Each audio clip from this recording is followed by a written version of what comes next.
জীবন কৃষ্ণ সাহা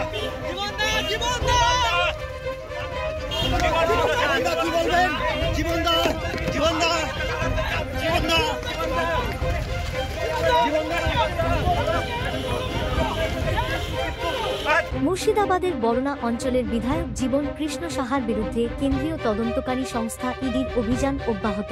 আজ সকালে 7টায় তার বাড়িতে হানা দেয় ইডির অফিসাররা, যেখানে বিধায়ক পালানোর চেষ্টা করেন এবং মোবাইল ফোন লুকানোর চেষ্টা করেন।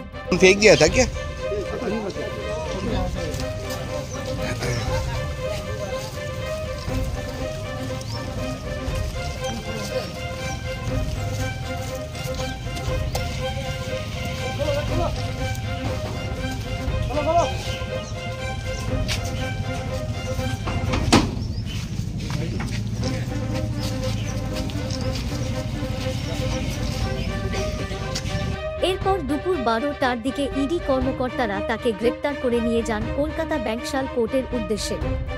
উল্লেখ্য, এর আগে 2023 সালের 17 এপ্রিল শিক্ষা নিয়োগ দুর্নীতির অভিযোগে তাকে গ্রেপ্তার করা হয়েছিল এবং 2024 সালে জামিনে মুক্তি পান।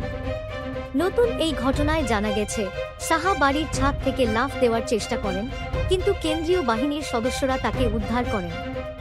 এছাড়াও তিনি তার দুটি মোবাইল ফোন পুকুরের জলে ফেলে দেওয়ার চেষ্টা করেছিলেন, যা দ্রুত উদ্ধার করা হয়।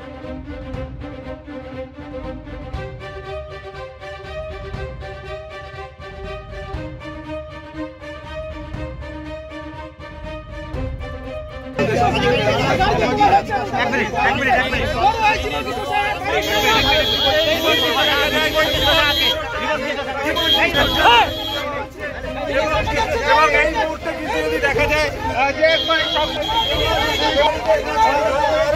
বাহিনীর জওয়ান এবং তারপরে এই মুহূর্তে জীবন কৃষ্ণ সাহা জীবন কৃষ্ণ সাহা কি